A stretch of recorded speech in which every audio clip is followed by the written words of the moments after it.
en el partido de La Matanza, que hace honor a su nombre, ¿no? Porque las cosas que ocurren allí son realmente muy dolorosas y muy tristes, pero hemos visto, como ustedes aquí, al Señor obrar en medio de un contexto que es muy difícil y con mucho sufrimiento involucrado, y hemos visto vidas transformadas, totalmente rescatadas por el poder del Señor, como ustedes aquí lo han hecho.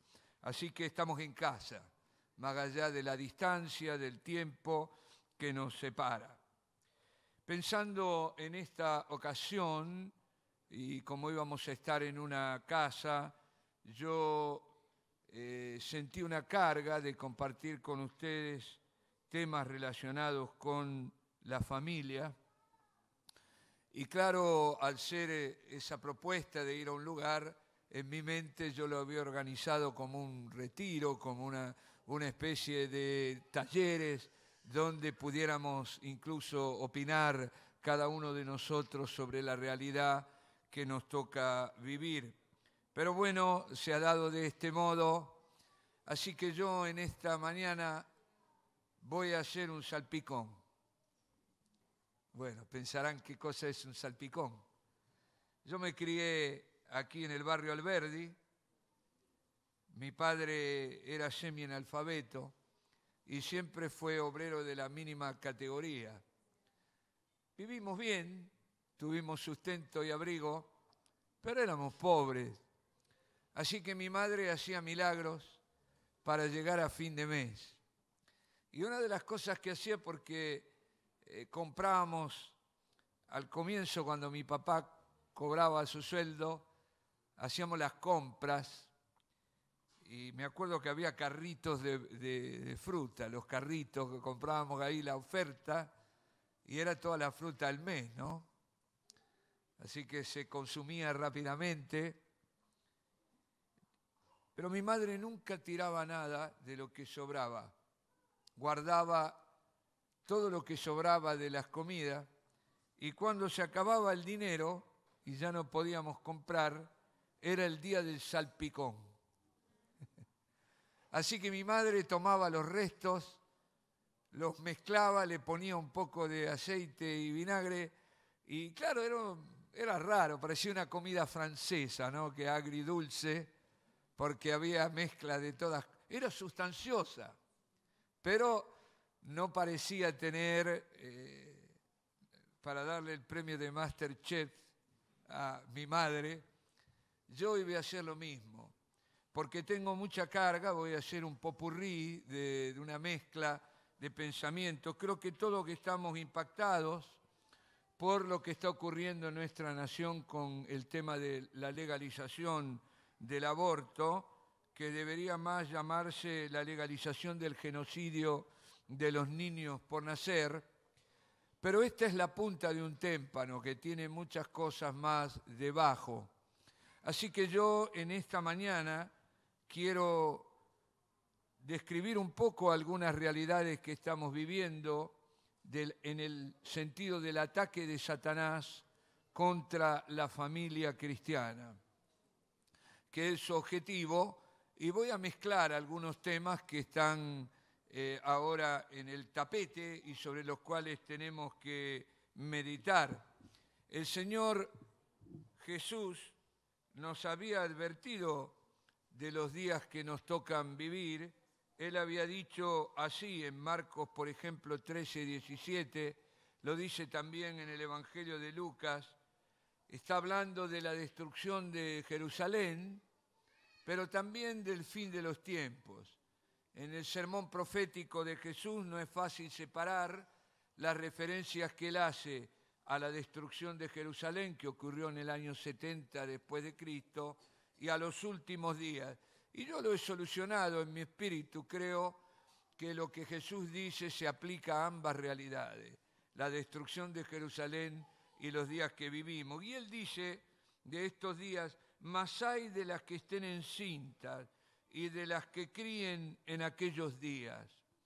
Y seguramente podemos interpretar que Jesús se refiere a las limitaciones que una mujer embarazada o criando hijos, tiene en un tiempo de persecución o de guerra o de sufrimiento. Yo he tenido oportunidad en Europa varias veces de conocer refugiados, familias enteras, refugiados de Siria, que huyeron de la guerra, de los bombardeos, de los ataques con gases tóxicos, y me contaban cosas realmente muy terribles y dolorosas que les tocó vivir, y me hizo acordar cuando escuchaba a una hermana, porque ella ha aceptado a Cristo, era musulmana de nacimiento, pero recibió a Cristo en su corazón, y me contaba con 8 hijos cómo tuvieron que huir después del primer bombardeo y salir con lo puesto, dejar sus casas y llegar como pudieron al Líbano después de un viaje larguísimo lleno de peligros, y allí ser atendidos y con el gozo de recibir a Cristo en su corazón en ese campamento en carpa donde habían estado. Yo creo que Jesús se refiere a esa realidad, pero también creo que el Señor estaba extendiendo su mirada a los días que nos tocan vivir. Y realmente Él está diciéndonos que vamos a tener muchas dificultades en los días del fin para vivir el matrimonio cristiano y para criar a nuestros hijos en el temor, en la amonestación y disciplina del Señor. Así que yo quisiera en esta mañana describir algunas de las realidades que nos tocan enfrentar, y esta tarde, en el tiempo que dispongamos, quizás un poco más, haremos un pequeño intervalo en el medio y luego continuaremos para decir cuál es la respuesta de Dios y cuáles son los recursos que nosotros tenemos para proteger nuestros hogares, criar a nuestros hijos y también para predicar el Evangelio en este contexto de disolución que nos toca hoy vivir. Y saben, hay razones por las cuales no solo nuestra nación, el occidente completo, lo que llamamos el mundo occidental, nosotros somos la cola del mundo occidental, que comprende Europa, comprende el hemisferio norte de América, Estados Unidos y Canadá, pero también comprende América Latina, donde nosotros vivimos, porque nosotros, aunque somos la cola y quizás los más pequeños de este mundo occidental, pertenecemos a la cultura del mundo occidental. Y el mundo globalizado en el cual vivimos, porque el aborto, la unión, la ideología de género, la unión homosexual, no es propio de la Argentina. Esto es parte de todo Occidente y nosotros vamos más atrasados. Muchas de estas realidades ya están legalizadas desde hace muchos años en Europa, particularmente en el hemisferio norte. Y es bueno que entendamos cómo ha ocurrido y por qué ha ocurrido esto. Y yo muy rápidamente voy a decirlo, intentando de alguna manera abrirle los ojos para que entendamos lo que estamos enfrentando. Y la primera razón por la cual Occidente ha apostatado de su raíz cristiana y ha caído en la desintegración ética y moral es la muerte de Dios en la cultura del mundo occidental, la desaparición de Dios. Y saben, en un desarrollo histórico que comenzó para mí con el Renacimiento, luego la Ilustración aportó el periodo de las luces, el nacimiento del cientificismo, del racionalismo en contra de la fe y de la espiritualidad, las características de la sociedad moderna y posmoderna han matado a Dios en el mundo en el cual hoy vivimos. Nietzsche, que fue un filósofo alemán del siglo XIX, profeta del diablo, pero profeta al fin, hablando de lo que venía, hablando de la realidad que él percibía con sus ojos, dijo una frase extraordinaria: Dios ha muerto. No lo quiso decir que Dios había muerto como persona, ¿no? Que no existía. Dijo: Dios ha muerto para el mundo occidental. Y él agregó algo, podríamos detenernos en este punto, pero Dios está ausente, ¿o no? Está encerrado en las cuatro paredes donde nos reunimos los cristianos, en un mundo, se dice secularizado, cuando es un mundo agnóstico, que no tiene fe, que no cree en un Dios y que se organiza en base, recuerdan la Constitución argentina, no sé si lo dice todavía, invocamos a Dios en el preámbulo, fuente de toda razón y justicia. Hoy Dios no es fuente de toda razón y justicia en nuestro país y tampoco es invocado cuando se trata de legislar, y la muerte de Dios no puede no tener consecuencias. Muchas de las cosas que están ocurriendo en el mundo de hoy, que yo no tengo tiempo de describir, tienen origen en que Dios está eclipsado, que Dios está tapado, que Dios está desaparecido. Y bueno, algunas cosas que en el libro sobre la guía del Espíritu yo he escrito sobre esta cosa, no me puedo detener aquí. La muerte de Dios. Dios está ausente y todos los demonios están sueltos. No hay quien los detenga.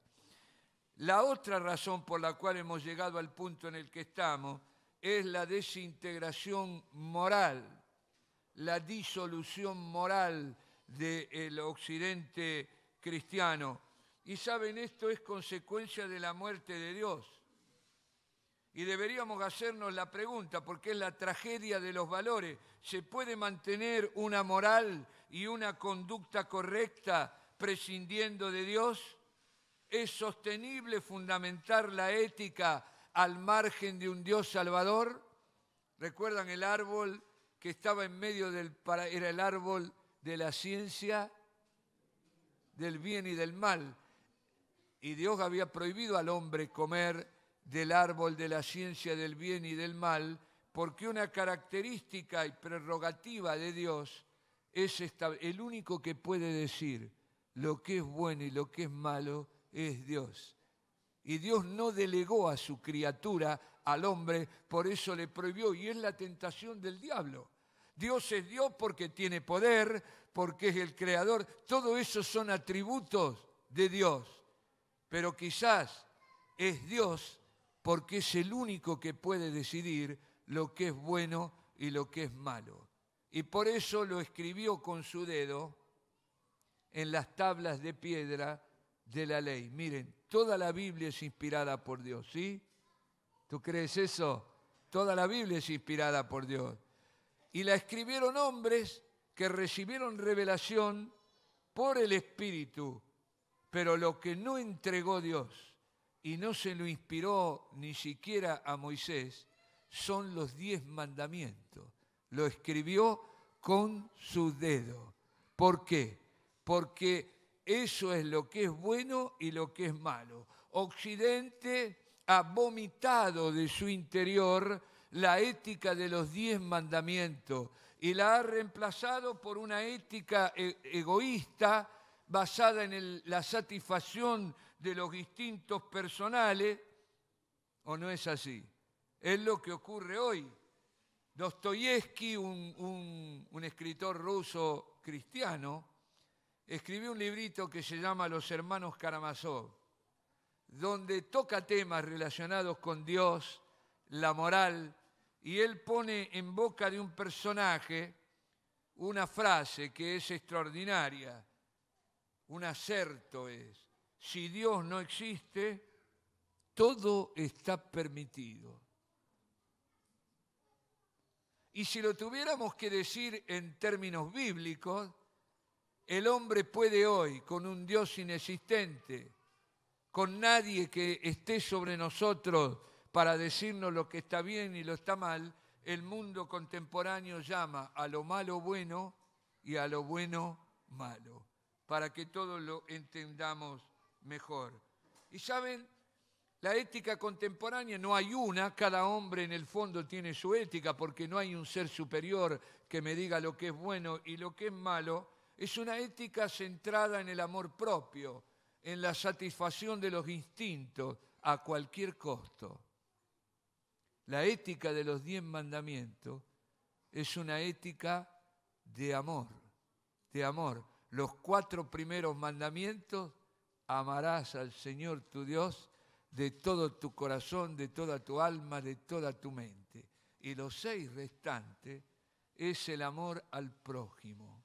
Honrarás a tu padre y a tu madre. No cometerás adulterio. No robarás. No codiciarás la mujer, la casa, los bienes de tu prójimo. Es una ética de amor. Y sin ética de amor no es posible la convivencia social. El desastre que hoy vemos en el mundo, la muerte que reina alrededor nuestro, nace de esta ética individualista basada en el egoísmo que ha perdido el rumbo, porque la única manera de mantener una sociedad, una familia funcionando es respetando los 10 mandamientos. Amén. Bueno, las características propias de la sociedad, los sociólogos la llaman posmoderna, ¿no? Es el periodo histórico donde nosotros estamos viviendo. Y en esta sociedad que nos toca vivir hoy, más allá de los problemas de pobreza, marginación, es el colapso de las 3 instituciones, colapso quiere decir la caída, la destrucción, de las 3 instituciones que nos formaban, que nos hacían personas: la familia, la escuela y la iglesia. Hoy estas 3 instituciones que están en crisis y no forman a nuestros niños y a nuestros adolescentes, los deforman. La escuela ha dejado de transmitir valores y yo creo también, perdónenme, también ha dejado de transmitir conocimiento. Y no estoy ofendiendo a los docentes, si hay docentes aquí y profesores, pero la verdad que no pasamos ninguno de los estudios universales que hay en todo el mundo para medir la calidad educativa. La Argentina está entre los peores y tenemos jóvenes de escuela secundaria que no interpretan, no tienen capacidad de interpretar textos, que no saben leer, no saben escribir y no conocen la historia argentina. Pero tienen un papelito que dice que terminaron su ciclo escolar. Es realmente vergonzoso. Pero estoy describiendo la crisis de una institución. Yo me acuerdo cuando iba a la escuela primaria, la maestra era la segunda mamá. ¿O no? Los que peinamos canas, ¿eh? La segunda mamá. Hoy puede ser un travesti.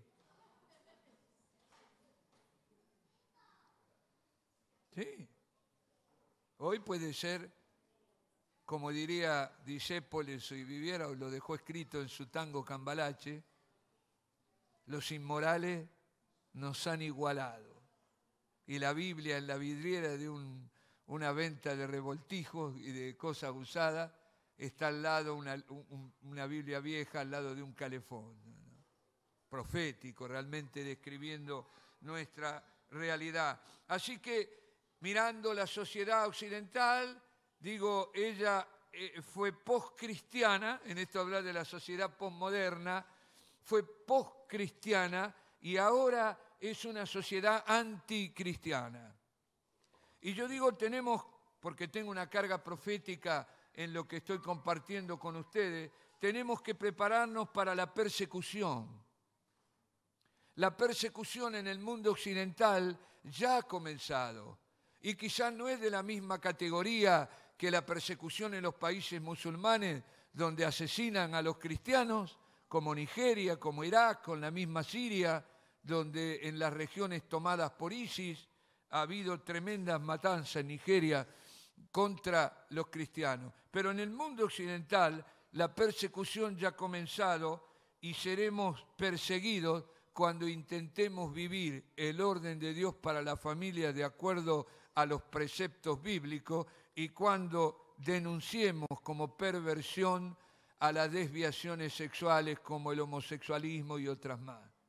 Va a llegar el tiempo en que puedo decir esto, y no sé si no pagaré algún costo pronto, porque esto quizá esté grabado y saldrá por ahí, no vamos a ser condenados por decir la verdad, solo por leer Romanos 2, donde el apóstol Pablo denuncia la pecaminosidad de las prácticas homosexuales. Así que tenemos que prepararnos para los días que vendrán.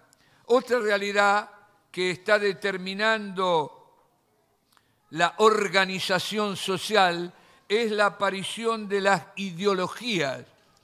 Por ejemplo, la ideología de género, el feminismo extremo, la posibilidad de uniones no matrimoniales, porque no son matrimoniales, ¿no? Está mal llamado el matrimonio igualitario, porque la palabra matrimonio en español tiene la misma raíz que matriz. Y dos hombres homosexuales no tienen matriz. Dios lo ha hecho un regalo a la mujer para que pueda concebir y llevar en su vientre a la nueva criatura, al nuevo hijo por nacer. Así que tenemos que darnos cuenta que el mundo contemporáneo están regidos por ideologías satánicas. Y yo lo digo muy rápido, ¿no? La ideología de la homosexualidad, que ha dado crédito y poder y legalidad a esta desviación y perversión sexual, de manera de conceder los mismos derechos que a una pareja heterosexual, los mismos derechos como si fuera una familia, derechos aún de criar hijos y también de adoptarlos.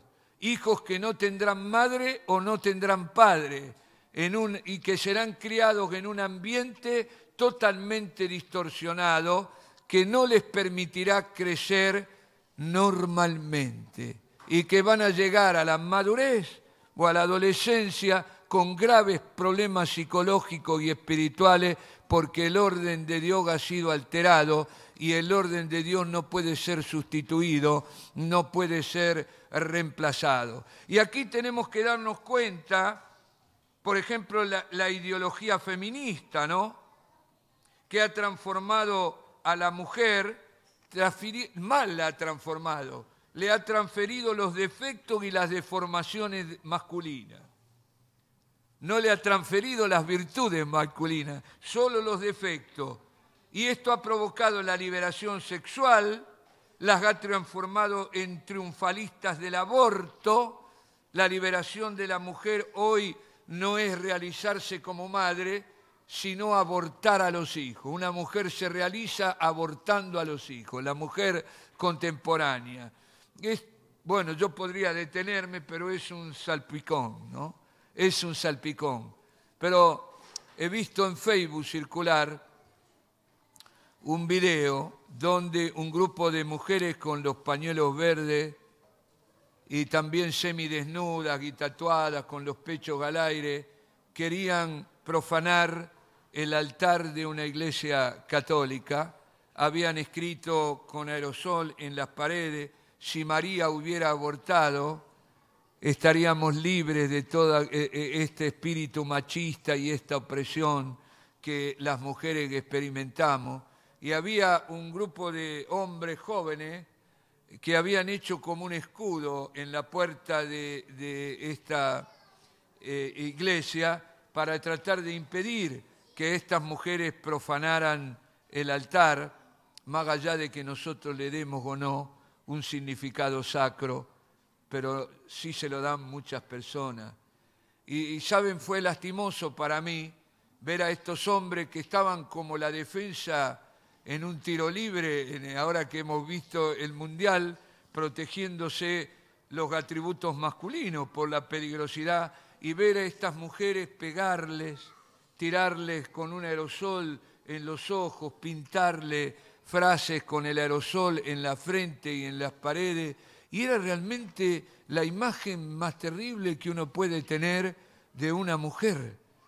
Algo más propio de una capo de un campo de concentración asesinando mujeres judías, que las hubo, mujeres que eran más crueles a veces que los hombres en los campos de concentración, y esta es la liberación femenina, ¿no? Que el mundo moderno, ustedes han escuchado la frase que en estos días, en estas manifestaciones que hace el feminismo extremo, y realmente está bien puesto el nombre feminazis, porque expresan la misma agresividad, violencia y los mismos ideales, porque no hay nada nuevo bajo el sol, que los nazis en la Segunda Guerra Mundial tenían, ¿no es cierto?, de eliminar a lo que ellos juzgaban que no sirven, a las razas inferiores, a los que no tienen derecho a vivir. Entonces, nosotros tenemos que darnos cuenta, en este salpicón le digo, que la ideología de género, el ultrafeminismo, también esta ideología de los derechos, que todos tienen derecho y nadie tiene deberes, son principios satánicos. Tienen un principado, un demonio detrás que las inspira, porque todas estas ideologías son irracionales, van contra la razón. Por ejemplo, la ideología del aborto, la justificación del aborto, de que un niño por nacer es una masa de tejido, que no es persona, es totalmente contraria a la biología. Nosotros sabemos que el huevo o cigoto, aún en su etapa más precoz, inicial, tiene todas las características de la persona que si se la deja nacer será en el futuro, ¿no? Y tenemos que agradecer a la mamá de Andrea Bocelli, de Celine Dion, que habiendo recibido el consejo de abortar, no lo hicieron. Y hoy tenemos un hombre con talento, con dones, porque el aborto podría haber matado a Cristo, ¿no? En cada niño abortado hay la posibilidad de abortar a Cristo. Y si había una mujer que tenía, digamos, casi la vía de escape de abortar para no ser matada, fue María, porque era soltera. Soltera en un sentido, estaba casada, desposada con José, pero el matrimonio no se había consumado, no había habido unión física y estaba embarazada. La razón que muchos hoy nos dan para justificar matar al niño por nacer. Así que nuestra lucha, yo quiero decir, no es contra carne y sangre. Yo no estoy hablando de estas niñas con los pañuelos verdes discriminándolas o desde el resentimiento o el odio. Están poseídas, no son en un sentido responsable, no es su pensamiento racional, han dejado entrar la ideología. Ahora, en este salpicón, ¿por qué digo que detrás de la ideología está el diablo? Porque estas ideologías entran en la mente de nuestros niños y de nuestros adolescentes. Y esta tarde yo trataré de explicar cómo podemos combatir la influencia de las ideologías satánicas sobre nuestros hijos para vacunarlos y darles la capacidad de resistir. Toda esta realidad ha provocado la crisis de la familia. Hoy la familia cristiana en nuestro país está muerta, ha desaparecido. Y lo digo muy rápidamente, hay una gran disminución de los matrimonios de primera unión. Yo creo que ya somos minoría los que podemos festejar, ¿cuánto nosotros? 45 años de casado. Este año festejaremos el 46 o el 45. El 46. Si el Señor no nos lleva antes, ¿no? Pero bueno, casi son muy pocos. Entonces han surgido por todos lados familias ensambladas, parejas ensambladas, donde conviven personas que rompieron vínculos anteriores y conviven con hijos que provienen de distintos matrimonios de los padres. Esto a veces en una película se presenta como algo lindo, pero en la práctica muchos de estos divorcios son con litigio, con resentimiento, donde hay peleas entre los cónyuges, no solo económicas, sino para también el cuidado y la cobertura a los hijos, donde se usa a los hijos para castigar al cónyuge con el cual se está resentido y donde realmente ocurren toda clase de cosas dolorosas y extrañas, y es muy difícil llegar a una madurez normal, psicológica, en un ambiente de conflicto como este que yo estoy describiendo. Hay también un número cada vez mayor de parejas, está bien usarle pareja, ¿no? Porque parecen dos pollos, un gallo y una gallina, porque no hay pacto. Parejas que conviven sin tener pacto, y muchas veces en esta convivencia sin pacto, y precisamente para mí, porque no hay pacto, no hay un proyecto de familia, no hay el deseo de procrear. Es una relación egoísta para disfrutar la vida. Es muy difícil disfrutarla solo, debemos tener una compañía, pero no tienen estas parejas un proyecto de familia y lo último que piensan es en procrear. A veces ocurre porque es muy difícil evitarlo y han fracasado todos los métodos anticonceptivos porque Dios está arriba de esto y algunas han quedado, y por eso hay que abortar, porque ese niño o niña es no deseada o no deseado porque no hay un proyecto de familia. Así que, bueno, esta es una realidad. Hay muchas que son pareja realmente, pero como no tienen un proyecto de familia, no viven juntos. Sigue viviendo cada uno en casa de sus padres y de vez en cuando pueden, van a algún lugar a tener relaciones sexuales o comer o estar juntos porque es muy difícil vivir solo. Realmente todos necesitamos compañía, necesitamos tener algo para compartir con otra persona, pero esto no significa nada, es muy fácil de descartar en cualquier momento porque no está basado en el amor al otro, sino en el amor propio, ¿no? Mantengo una relación porque me hace feliz. El otro no me importa, el día que se muera o el día que desaparezca o aparezca alguien mejor que me ofrece más cosas para satisfacerme, yo digo, viven con la valija hecha, ¿no? Con la maleta hecha, en cualquier momento se van.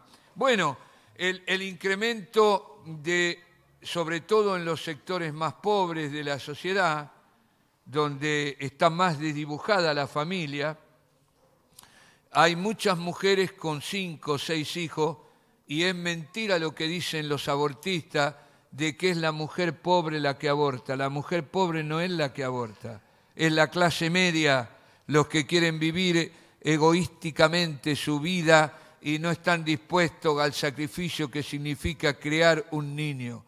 La mujer pobre tiene los hijos y realmente es lo único que tiene. Es su realización como persona, criar. Pero nosotros tenemos en nuestras comunidades mujeres con 5 o 6 hijos, muchas veces de distinto padre, donde nunca ha habido un hombre presente en esa familia. Y los hijos se han criado solo con la imagen de la madre, en la pobreza muchas veces, en la marginación social, mal alimentados, mal educados, no protegidos y pasando la mayor parte del tiempo en la calle. La gran mayoría de ellos son niños en situación de calle, aunque a la noche vuelvan de algún modo a vivir y estar con su madre. La aparición del fenómeno de las madres niñas, las madres adolescentes, ¿no es cierto? Tenemos muchas madres adolescentes. Hoy la tasa de nacimiento en la Argentina las niñas madres le ganan por lejos a las mujeres mayores. Están quedando embarazadas niñas de 14, 13 años, no en violaciones, no, en relaciones consentidas, porque es parte de la degradación moral, de la falta de ética. Nosotros tenemos, por ejemplo, una hermana que tiene 6 hijos, algunos que son del mismo hombre, otros que no. Tiene 3 hijas, 15, 17 y 20 años, más o menos, así, estas 3 niñas. Las 3 han quedado embarazadas. La más pequeña, la de 15, quedó a los 14, creo. Ha tenido ahora su bebé en estos días, ¿no? Y no sabe de quién es el padre. 15 años. Se subía a los camiones en la ruta y casi ni siquiera por dinero, ni siquiera por dinero. Es la orfandad, es arrojada a las cloacas social, ¿no? A la cloaca social, expuesta a todos los peligros. Y esto nosotros lo vamos a tener que recibir e incluir, tanto a la madre como a los niños. Y vamos a tener que brindarles contención. Y después diré alguna otra cosa más esta tarde con respecto a este tema. Y en las familias que quedan constituidas, estas tienen gran desorganización, no hay orden, no hay confusión de roles, no se sabe quién manda, quién gobierna, el padre por lo general está ausente porque o trabaja mucho o no se ocupa de su rol de padre. Bueno, un desorden, hay alcoholismo, hay perversiones sexuales, hay muchos problemas psicológicos en gran parte de esta familia e incluye a las clases medias, porque los extremos se tocan, ¿no? Hay niños abandonados en las clases más pobres y hay niños abandonados en las clases más ricas, porque los padres se están realizando en la vida y los niños que están criados por sustitutos. Y no siempre son los abuelos o familiares, son instituciones o gente pagada, así que hay la misma soledad en un niño rico que en un niño pobre. Lógicamente el niño rico está mejor alimentado y tiene asistencia médica, pero terminarán iguales, porque son pobres afectivos, no tienen quien los ha querido, tienen quien ha suplido para sus necesidades, pero no los han amado suficiente como para ser padre y madre y lo han derivado a sustituto. Y cuando lleguen al final de la madurez, alguno se drogará con cocaína de la buena y el otro morirá pronto consumiendo paco. Pero son 2 caras de la misma moneda, ¿entienden? Este no es un problema de los pobres o los ricos, es un problema de una familia destruida. Así que no hay orden, no hay roles, nadie sabe cuál es su función, todos tienen derechos y nadie tiene deberes, y los niños se crían como pueden, a la buena de Dios. En esta familia contemporánea se han incorporado, porque un gran problema que enfrentamos desde hace muchos años es la salida de la mujer del ámbito familiar para colaborar con la economía familiar, porque es cierto que el hombre hoy no puede proveer, salvo excepciones, todos los recursos, pero la mujer, y ahora se agrega, ya no la mujer que sale para colaborar con la economía familiar, sino con la mujer que no se sentirá realizada como esposa y como madre y que quiere igualar al hombre, realizarse a través de una profesión, de un puesto político, de un puesto en la escala social, en el rubro que fuere. Y la mujer hoy, no estoy hablando de ninguna de ustedes,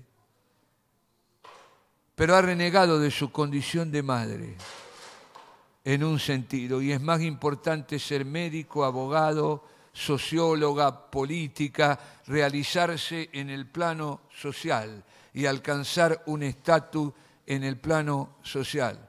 Y yo de música no sé mucho, Claudio, no sé, pero el hombre orquesta no existe.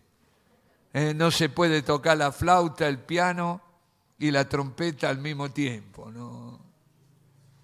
Entonces, o hay que renunciar a una cosa o hay que renunciar a otra. Yo conozco un matrimonio joven donde él estudia todavía de abogado y el padre trabaja en un estudio de abogacía durante el día y la madre es ejecutiva en un banco, tiene que viajar, pasa muchas horas y tuvieron un niño y desde, no sé si lo alimentaron con los pechos, no sé eso, pero prácticamente desde que nació fue llevado a una guardería y retirado. Bueno, mi oración es que ese niño crezca sano, pero la verdad tiene más relación con las empleadas de la guardería que con sus propios padres. Entonces esta es una realidad que nosotros tenemos que entender en el momento histórico que nos toca vivir. Y esto ha producido varias cosas, este quiebre de la familia, esta ruptura de la familia, esta inexistencia, podríamos hablar de familia disfuncional, de familia inexistente, no existen en muchos casos ni siquiera la familia empleada, no existen los abuelos, por ejemplo, no existen los tíos. En los lugares, en los asentamientos, es muy posible que sobre todo la mujer queda con los hijos y van apareciendo hombres que duran hasta que la mujer dice estoy embarazada. Ahí, entonces el niño no sabe, no tiene identidad, no se puede identificar con nadie. Es un momento realmente terrible. No se puede festejar hoy el Día de la Madre. Ha quedado en el comercio porque no quieren perder plata. El Día del Padre hoy no tiene sentido. Muchos niños se preguntan, ¿quién es mi madre? Y muchos otros, quizás muchos más, se preguntan, ¿quién es mi padre? Entonces festejar el Día del Padre no tiene sentido. Y esta familia que yo le digo de 5 hijos sin padre, que nunca vieron un hombre, para ellos no tiene sentido el Día del Padre. Entonces, bueno, este es el momento histórico que estamos viviendo. Y todas estas familias disfuncionales, inexistentes, estas personas, van a venir a nuestras congregaciones, porque yo tengo esperanza que van a recibir a Cristo como su Salvador. Y van a venir, y eso será la restauración, eso será la sanidad. Pero nosotros, y es mi intento y es la carga que tengo en mi corazón, tenemos que entender lo que está sucediendo. Tenemos que hacer un diagnóstico de la realidad. ¿Para qué? No para llorar, no para asustarnos, no para querer que Cristo vuelva mañana. Yo quiero que Cristo vuelva mañana, pero quiero mucho más que me dé 2 días más para ver si me llevo a algún otro conmigo a la gloria, a la casa de nuestro Padre Celestial. Pero ¿cómo vamos a intervenir en una realidad que desconocemos? ¿Cómo vamos a seguir viviendo como si aquí no ocurriera nada? Una burbuja espiritual que niega la realidad. Lo peor que podemos hacer es negar la realidad. Un loco es alguien que niega la realidad y que vive una fantasía. Y nosotros tenemos que entender lo que está ocurriendo y prepararnos para recibir esta gente. Y esta tarde daré algunas ideas. Pero avanzo. ¿Qué ha producido esta realidad social de la destrucción de la familia o la desaparición de la familia?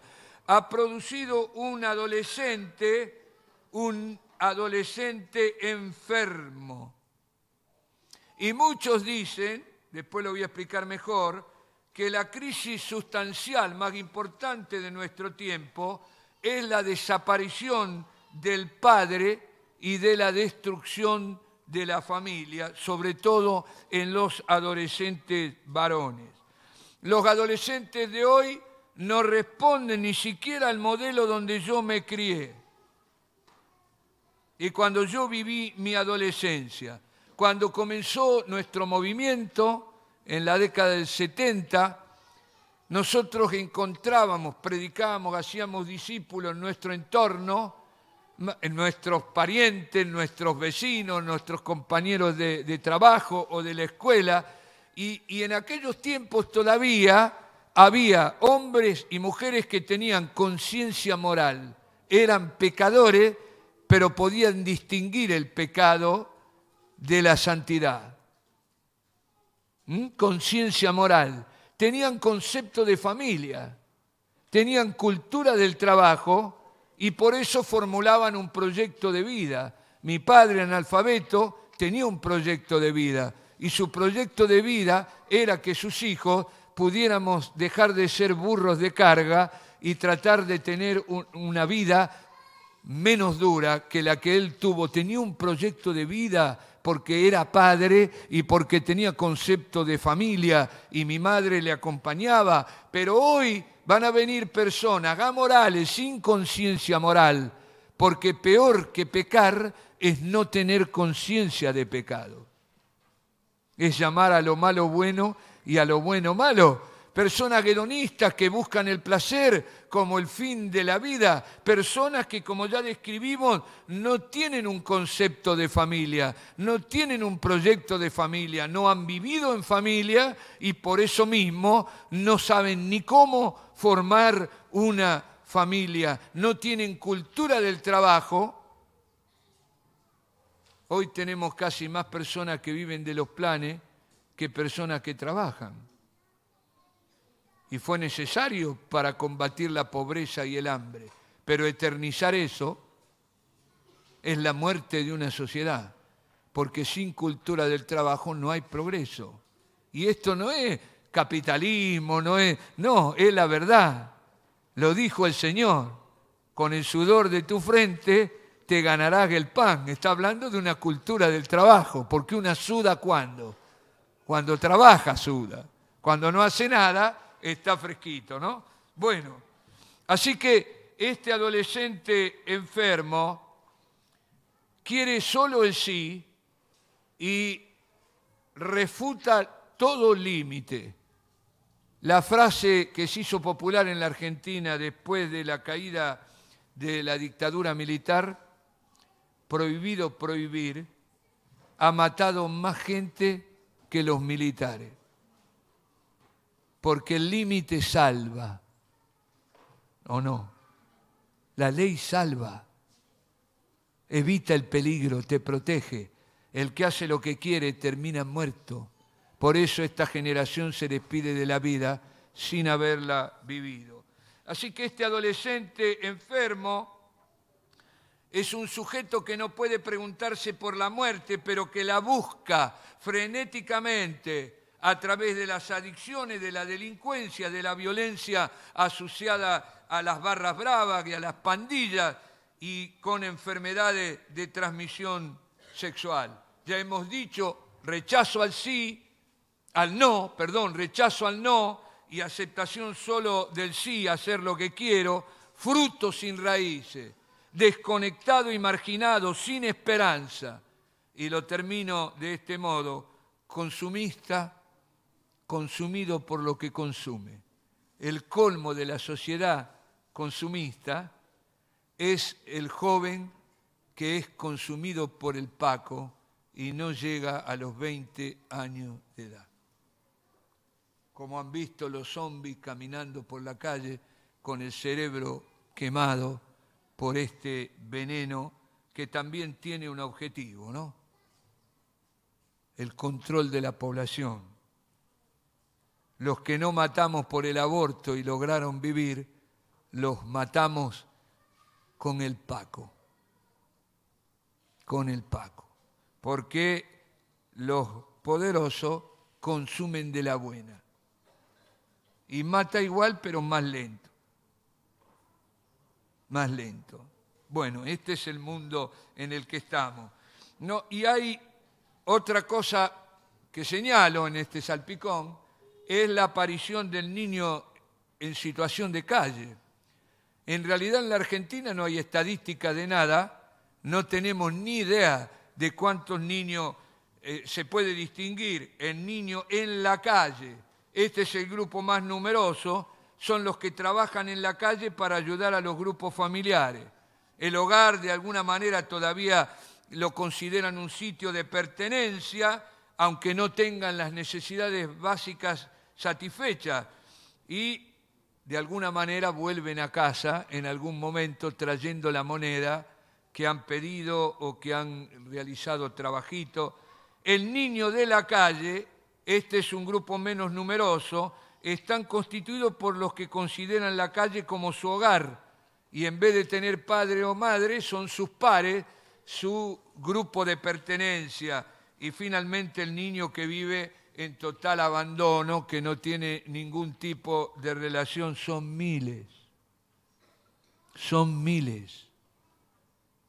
Y ayer en Santiago hicieron un anuncio de una ONG que dicen que acá en Rosario hay 394 personas en situación de calle y hay una ONG que no recuerdo el nombre que intenta llevarles abrigo y alimento.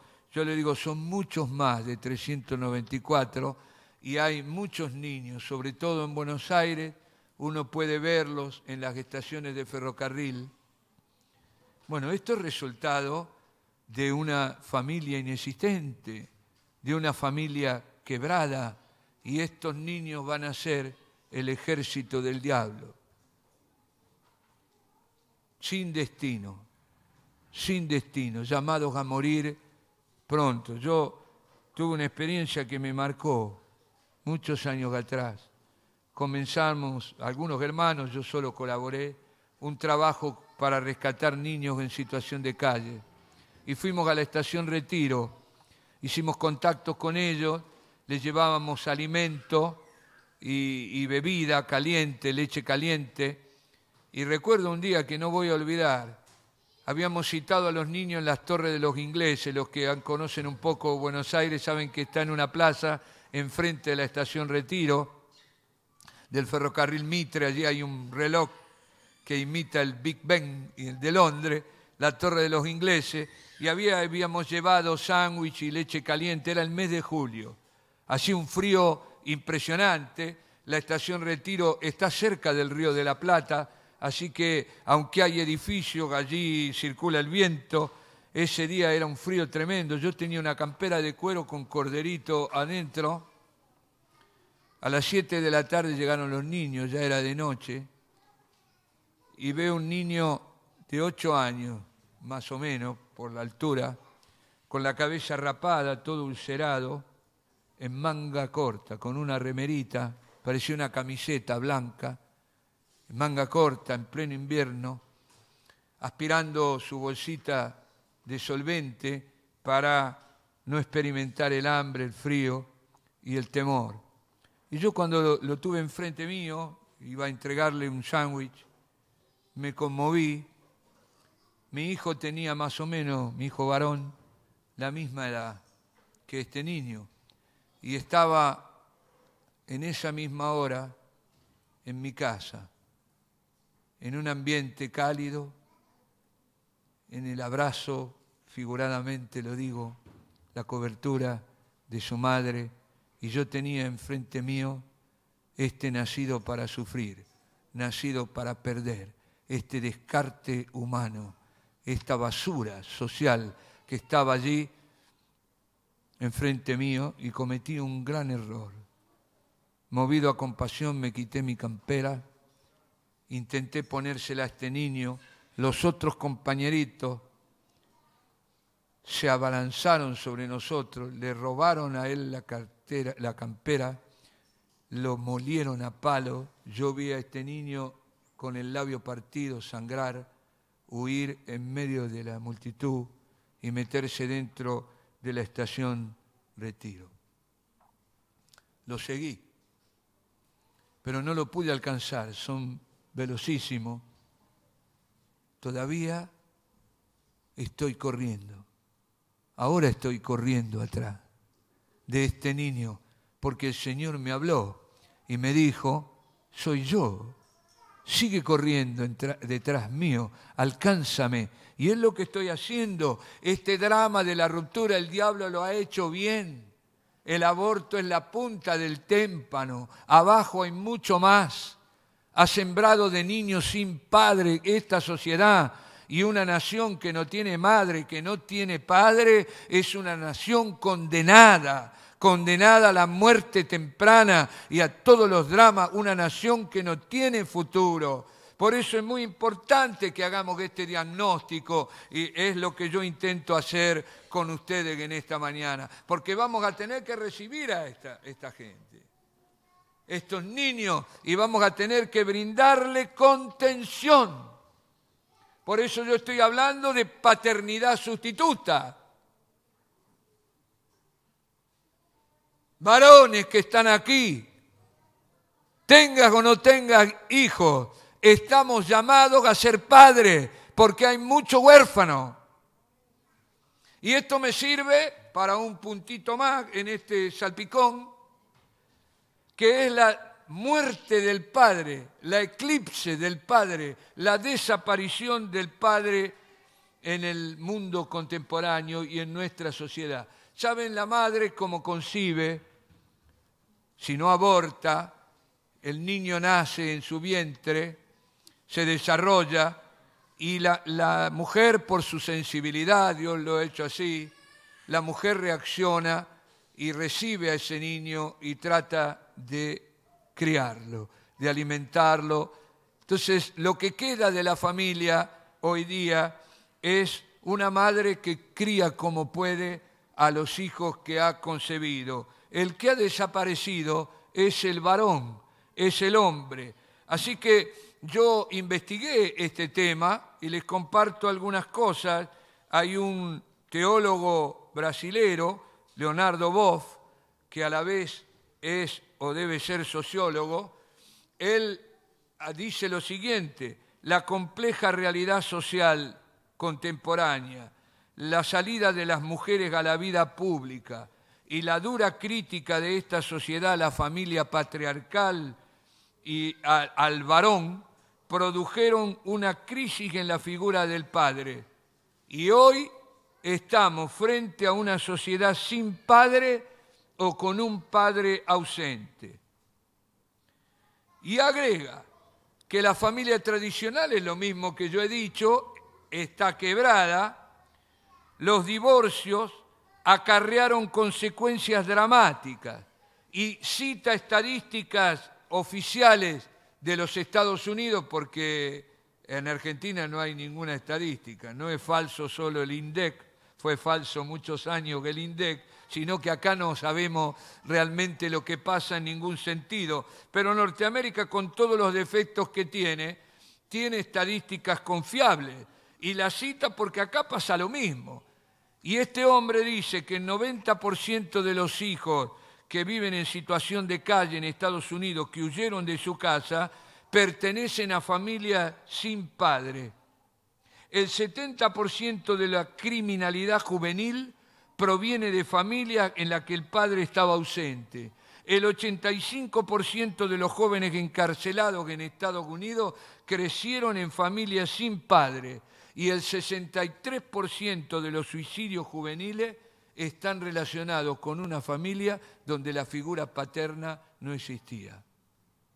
Yo lo he comprobado en mi propia experiencia pastoral, trabajando en rehabilitación de drogas, en prevención de drogas, en contención de portadores del virus de HIV en los años de la muerte, cuando se morían 9 de cada 10 contagiados, morían dentro de los 9 años del contagio, y luego en mi inserción en la obra carcelaria, hablando con muchos de estos jóvenes, la mayoría de los que están encarcelados son jóvenes, encontré que la gran mayoría no había tenido padre. No había tenido padre. Esto es un tema que tenemos que conocer, tenemos que entender. La ausencia de la figura del padre, de su estructura a los hijos y a las hijas, las deja sin rumbo en la vida. y les debilita el deseo de asumir un proyecto de vida futuro. Por eso dice este teólogo, sociólogo, debemos volver al Padre. Y él cita un principio de la naturaleza, que él lo llama principio antropológico, ¿no? Algo racional relacionado con la vida humana, y es el principio antropológico del Padre, más allá de cómo ese Padre ejerce su paternidad. Los psicoanalistas y los sociólogos reconocen el principio antropológico del Padre en todas las culturas. Puede ser una tribu, puede haber poligamia, pero en todos lados encontramos un Padre presente que transmite sobre todo a los hijos varones el rol masculino, la responsabilidad del hombre para prolongar la paternidad. Ustedes habrán visto, por ejemplo, en alguna serie o en alguna película sobre alguna tribu, que hay una iniciación del varón adolescente. Y esa iniciación la hacen solo los hombres, porque es el padre el que transmite al hijo los deberes y la responsabilidad. Y esto está reconocido por los científicos. Yo por eso, de la Biblia lo sabemos.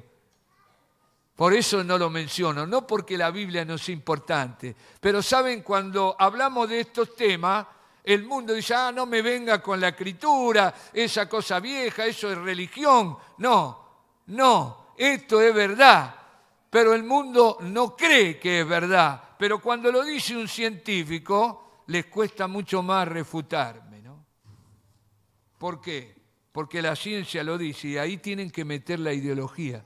Tienen que negar que esto es científico, es verdad. Pero no lo negó Freud, que no es un santo de mi devoción.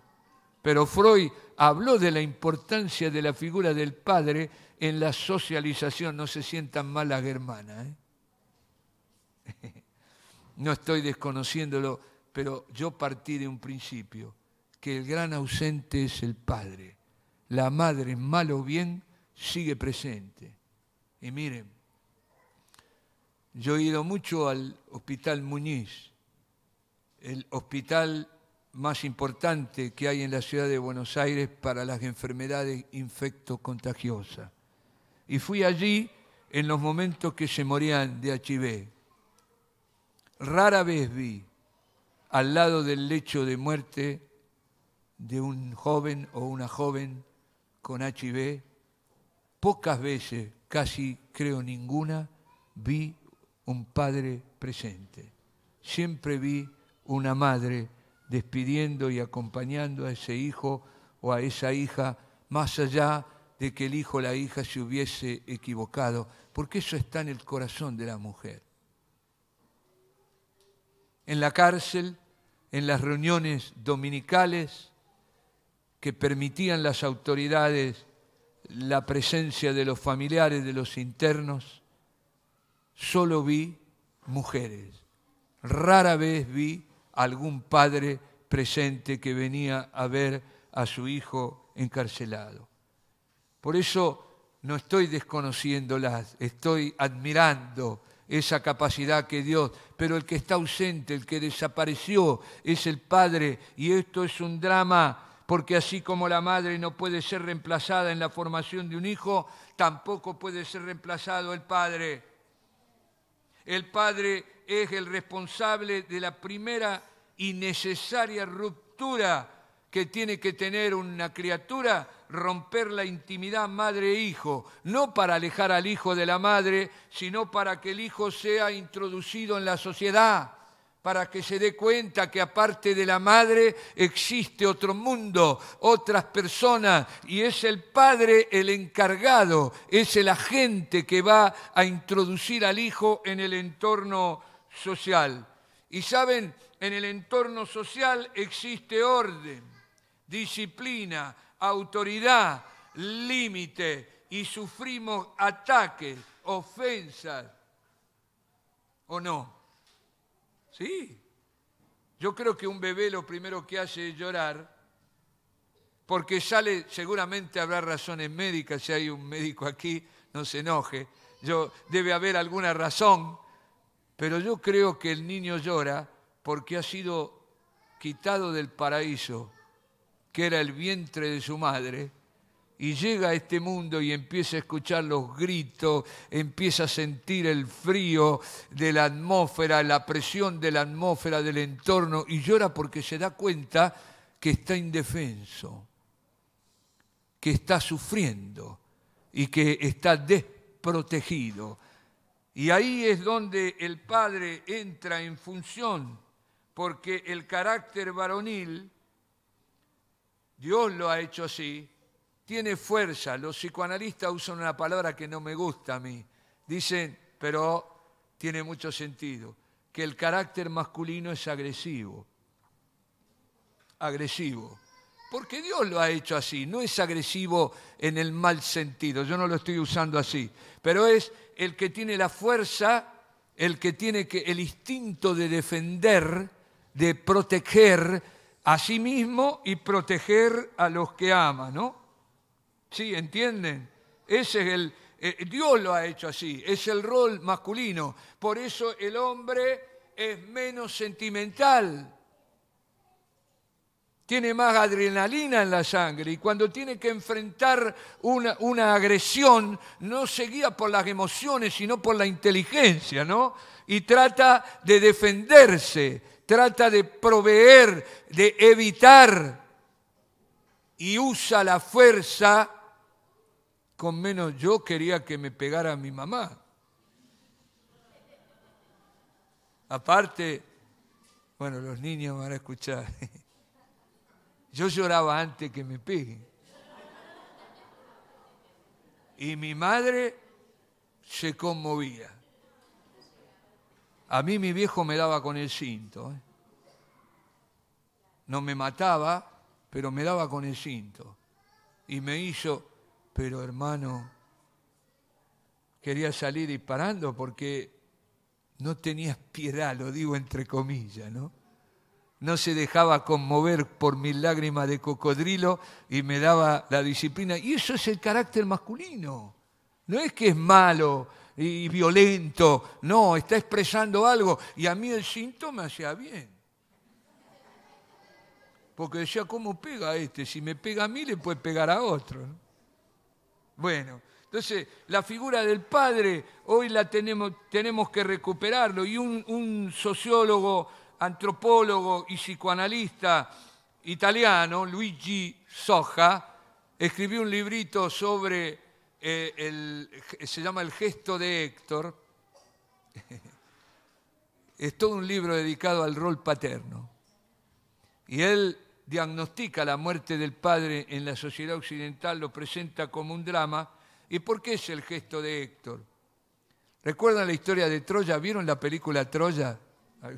¿Alguna vez la vieron? Bueno, a la chica la habrán visto que estaba Brad Pitt, que era Apolo, ¿era ahí? ¿Quién era? ¿Cómo se llamaba el personaje? No me acuerdo, ahora se me fue. Aquiles, ¿eh? Buen mozo. Bueno, Aquiles era un guerrero, no tenía familia ni tenía hijos, era un hombre violento, que su rol en la vida era matar y combatir y asesinar. Y Héctor, que defendía a Troya, tenía esposa y tenía un hijo. Héctor era padre y Aquiles era el jefe de una horda. Y tú puedes poner ahí los soldaditos del narcotráfico, puedes poner ahí las pandillas como los Mara, puedes poner los barras bravas, eso era Aquiles.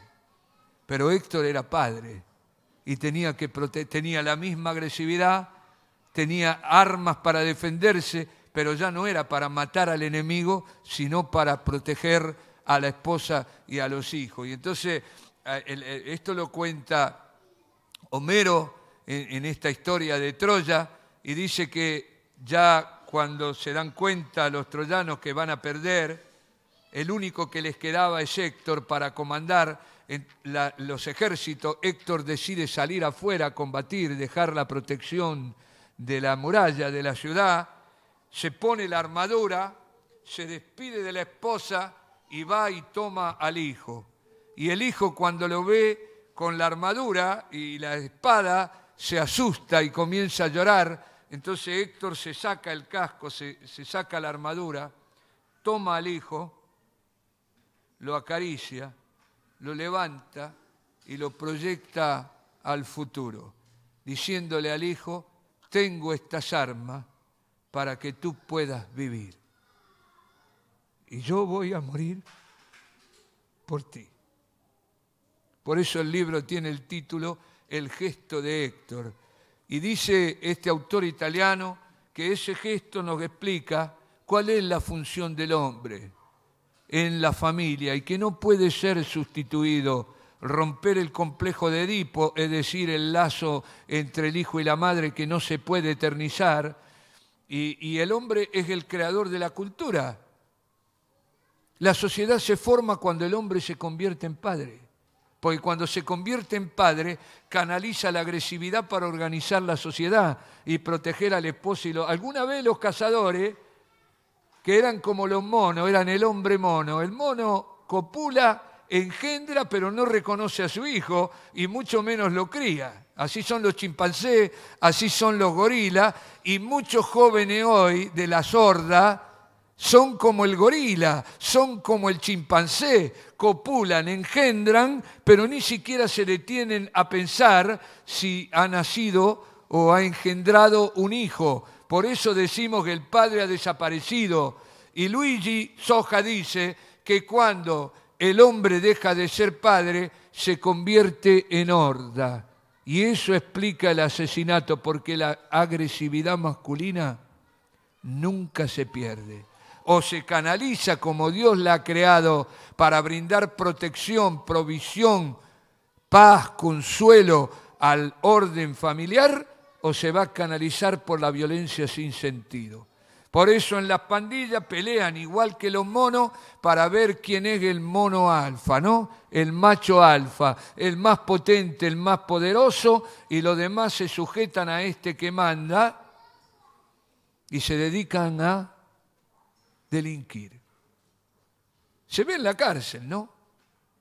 El capo de la cárcel es el jefe de la horda, es el más violento, es el que le pega a todo el mundo y que por eso tiene el control de los demás. Y eso explica por qué, a pesar de todos los gritos sobre el feminismo y salimos a decir ni una menos, el año 2017 ha sido el año de mayor feminicidio de la historia argentina.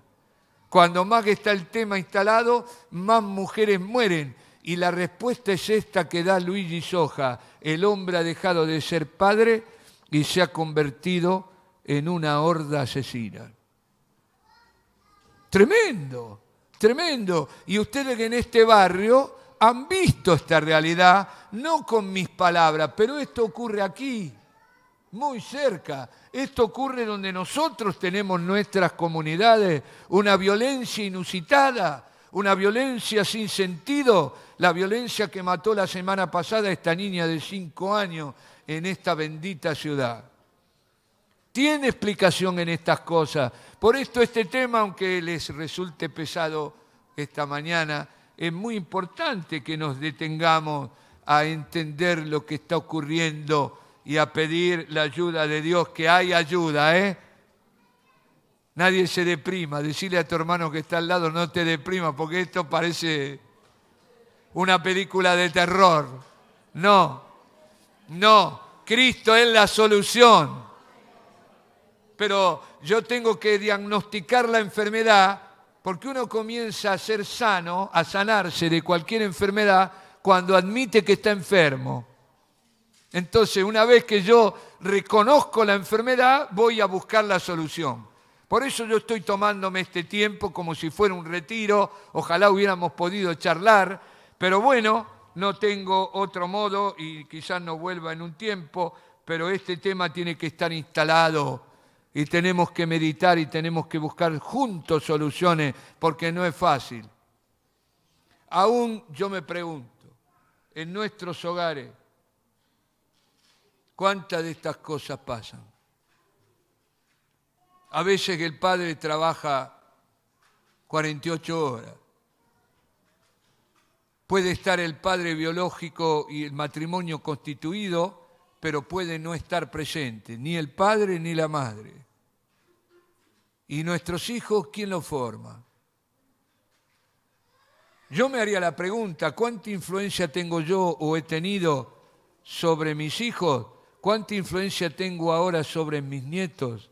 ¿Soy yo? ¿Es la iglesia la que los está formando? Porque hoy hay muchos agentes, muchos medios que tienen libre acceso a la mente y el corazón de nuestros hijos. La televisión, las redes sociales, esta comunicación sin censura que hoy tenemos. Es la primera vez en la historia que hay una comunicación sin censura.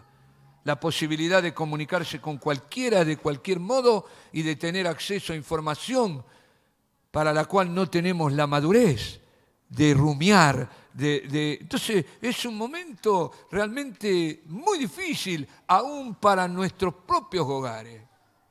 Y yo estoy sumamente preocupado, no sé entre ustedes, pero nosotros hemos tenido matrimonios formados entre nosotros, con niños criados en nuestras comunidades que no duraron 2 años casados. Y uno dice, pero ¿cómo puede ser? Teniendo una experiencia con Cristo, teniendo luz, sabiendo el orden de Dios, ¿cómo pudieron haber fracasado? Y bueno, para mí, una de las posibilidades es que en nuestros hijos, o nietos en mi caso, se hayan introducido pensamientos que provienen de las ideologías satánicas que hoy reinan en el mundo. Y a esos hay que lavarle la cabeza. Hay que quitarle la mentira del diablo con la verdad de Dios. Déjenme muy rápidamente, y termino, refiriéndome al aborto, que es el tema, porque en este salpicón no podía, porque esto ahora el 4 de agosto, los que puedan, váyanse al Obelisco, de paso pasean un poco por Buenos Aires, pero estamos citados a una gran marcha, porque ustedes vieron que los medios no nos dejan decir la verdad. Los medios de comunicación, los políticos, le dan cabida a los abortistas, pero hay censura para todo aquel que quiere defender la institución familiar. Ustedes han visto a Amalia Granata, que no es cristiana, creo yo, al modo que nosotros consideraríamos que debe serlo, y no hablo de su vida, pero ella entró muy fuertemente en defensa y perdió su trabajo. Y hay abortistas que dicen barbaridades realmente y todo el mundo está aplaudiendo porque tenemos todo en contra. Entonces es muy importante que entendamos lo que Dios piensa acerca del aborto, ¿no? Entonces yo muy rápidamente les digo lo que Dios piensa del niño por nacer. Job, cuando es probado y ya está envuelto en un sufrimiento que no podemos imaginar, dice en el versículo 16 del capítulo 3, ¿por qué no fui escondido como un abortivo, como los pequeños que nunca vieron la luz? Y lo traducido pequeño podría ser traducido niño, como los niños, o sea, no está hablando de feto, no está hablando de embrión, mucho menos de masa de tejido. Está diciendo cómo no fui escondido para no experimentar este sufrimiento como un niño pequeño que está en el vientre de su madre. David nos dice en el Salmo 51:5, he aquí en maldad he sido formado y en pecado me concibió mi madre. No dijo que su madre concibió una masa de tejido, un embrión, no, dice como persona, como un ser vivo, como un ser humano vivo, me concibió mi madre. Está hablando del vientre. Y también en un salmo dice, mi embrión vieron tus ojos. Y tú viste y estuviste presente cuando fui tejido, cuando fui formado en el vientre de mi madre. Entonces es muy importante que nosotros tengamos esto en cuenta. Porque tú, Dios, formaste mis entrañas. Tú me hiciste en el vientre de mi madre. Te alabaré, porque formidables, maravillosas son tus obras, y mi alma lo sabe muy bien. No fue encubierto de ti mi cuerpo, aunque estaba en el vientre de mi madre. Mi embrión vieron tus ojos, y en tu libro estaban escritas todas aquellas cosas que después fueron hechas. Y esta declaración, estaba todo escrito, habla no solo de que David era David en el vientre de su madre y Dios lo estaba viendo formarse, sino que estaba escrito toda su vida futura, todo el propósito de Dios para esa vida, y ha sido así contigo y con cualquiera de nosotros. Así que es muy importante que nosotros esto lo entendamos. De acuerdo a los textos bíblicos, está claro que la concepción no es resultado de la casualidad, sino que te formases antes, dice Dios. En el vientre de tu madre te conocí, y antes que nacieses te santifiqué y te di por profeta a las naciones. Antes que fueras concebido en el vientre de tu madre, amado hermano, amada hermana, Dios ya te conocía. La verdad que es un adorno cómo hemos llegado a este mundo. Y más allá del modo como fuimos concebidos y cómo nacimos y cómo fuimos criados, tú y yo estamos vivos porque antes que fuésemos concebidos, Dios ya te había dado la vida, ya te había puesto nombre y ya habías decidido Él que vinieras a este mundo. Amén. Amén. Ya entré en calor con la verdad.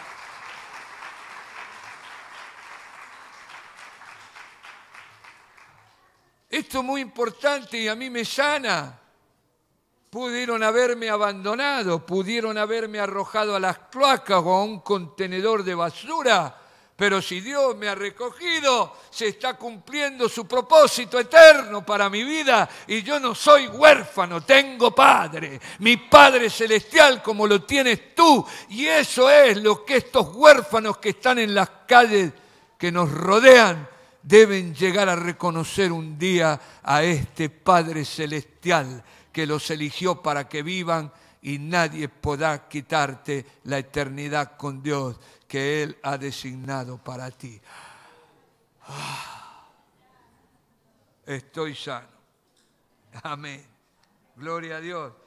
Vemos que la importancia que el niño por nacer tiene para Dios, Él es quien lo forma, Él es quien lo establece en la vida y determina los días que va a vivir, y también quien da propósito a su vida. En Gálatas 1:15 leemos, Pablo testifica, pero cuando agradó a Dios que me apartó desde el vientre de mi madre y me llamó por su gracia, revelar a su Hijo en mí para que yo lo predicase entre los gentiles. O sea, apartado desde el vientre de su madre, para cumplir el propósito de Dios. Y esto se cumple para ti. Dios te ha dado una razón de vivir, ¿no? Eva Perón escribió un libro con ese título, La razón de mi vida. Y la razón de mi vida es que el propósito de Dios se cumpla. Y que yo pueda transitar por los caminos que Él ya me ha señalado. Así que digo, desde la concepción y aún antes, Dios está fijando sus ojos en cada ser humano y proyectando su vida hacia el futuro.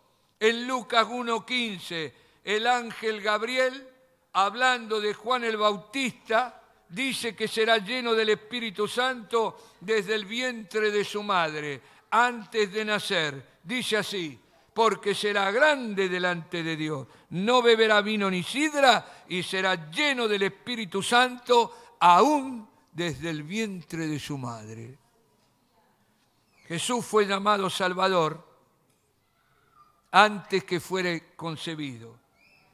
Le dice el ángel Gabriel, Lucas 1:31, y ahora concebirás en tu vientre y darás a luz un hijo y llamarás su nombre Jesús. Antes de que fuera concebido ya le había puesto nombre, y en Lucas 2:21 se cumple. Cumplidos los 8 días para circuncidar al niño, le pusieron por nombre Jesús, el cual le había sido puesto por el ángel antes que fuese concebido. ¿Por qué me estoy tomando este tiempo? Porque estamos argumentando, y es lógico hacerlo, humanamente, para probar que el aborto es un asesinato. Pero es bueno que sepamos lo que Dios piensa del hijo por nacer, del hijo que está en el vientre de la madre. Y miren, avanzo rápidamente. El primero que reconoció a Jesús como el Señor fue Juan el Bautista, cuando ambos estaban en el vientre de sus respectivas madres. Y recuerdan el encuentro de María con Elizabeth, y Elizabeth dice así a María, y exclamando a gran voz dijo: bendita tú entre las mujeres, y bendito el fruto de tu vientre. ¿Por qué se me concede esto a mí? Que la madre del Señor venga a mí, porque tan pronto como llegó la voz de tu salutación a mis oídos, la criatura se movió en mi vientre y saludó a Jesús. Miren, tremendo. No es solo que el nene se chupa el dedo, hace gestos, sonríe en el vientre de la madre. Aquí tenemos a Juan el Bautista reconociendo a Jesús como su Señor cuando todavía ni siquiera había nacido y no había terminado de formarse en el vientre de su madre. Así que es muy importante que lo entendamos, porque esto es lo que nos da razón de ser y es lo que le da sentido a nuestra vida, le da identidad y le da estatus. Yo no tengo sangre azul. No tengo sangre azul. No hay linaje en mí.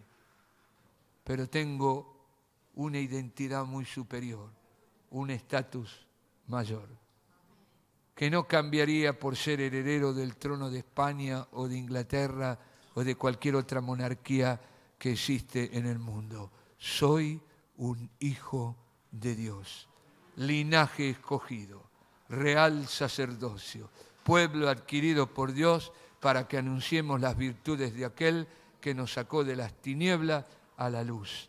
Y ese es nuestro rol en esta hora particular de la historia, y tenemos que pelear también en oración para evitar que las presiones de Satanás, que están ahora centradas sobre los senadores, cambie la decisión de algunos de ellos, como pasó con diputados, porque va a haber mucho dinero.